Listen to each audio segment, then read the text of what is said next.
Hey there, entrepreneurs, business owners, and freelancers. Nishi here with another fast and exciting social media marketing tip for you this week. Today, I want to answer the question, is it okay to swear on your social media content? Or maybe it's not swearing, maybe you have kind of a flirty or playful or raunchy sense of humor. Is it okay to sort of be super casual in your social media content, whether it's video content or written content or whatever? So this question has been coming up a lot in my feed lately for some reason. And it's usually attached to the fact that someone argues that they should just be themselves, because when you're yourself on social media, you come across as more authentic and therefore more reliable and more trustworthy, which is a really good point. But should you swear, for instance, in your social media content? And now I don't think there's a right answer to this. I don't think there's an absolute yes or a no, but there are three important considerations that I want you to take when you are making this decision for yourself as a business owner who presents on social media. So the first consideration is I want you to take authenticity out of the equation. What I mean is authenticity doesn't really have anything to do with the fact that you decide to swear or tell dirty jokes or whatever during your social media content. The reason for this is how are you in front of different people in your real life? For instance, are you exactly the same way when you're with your child, as you are with their teacher, as you are with your partner, as you are with your friends at the bar, for instance? Of course not, right? Unless, maybe you are. But most cases, you adjust your behavior according to the situation, according to the person, according to the audience that you are with. So it's okay to do that on social media.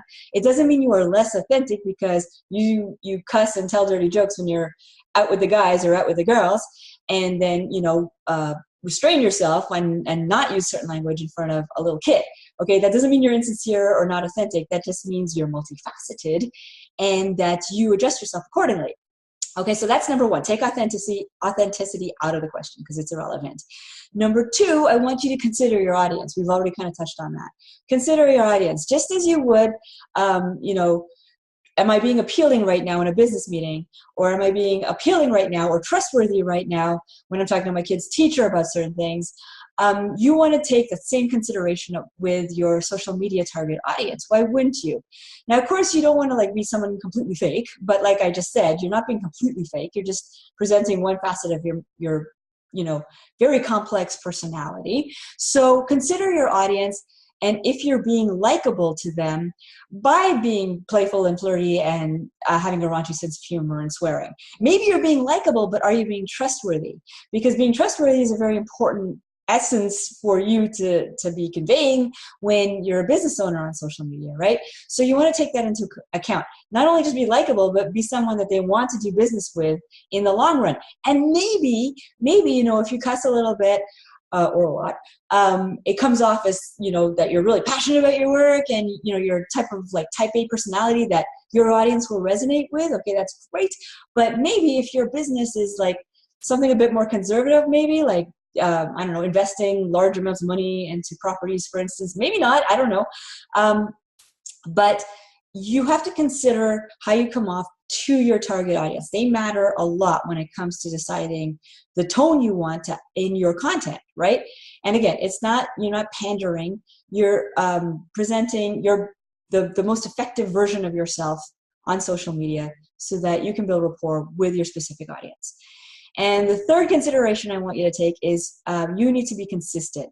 So even if, whatever you decide, if you decide that you're going to be super casual and flirt and tell dirty jokes or whatever in your content, then do it consistently. Because if you're one way one day and then the next day you're another way, like you're super conservative and cleaned up, right? Your audience, whatever they prefer, is going to be confused by this inconsistency in your brand, right? It actually destroys your brand because you're not being the same or being predictable in that sense, right? So whatever you do decide, remember, no right or wrong. You have to decide what's right for your company, your brand, and your audience. Whatever you decide, make sure you keep it consistent throughout all your social media and all your interactions with your target audience. So that's it for today. Remember, just because you're one way in front of your social media audience and your business audience, and you're another way in your personal life, does not mean that you're not authentic. Just take authenticity out of the equation.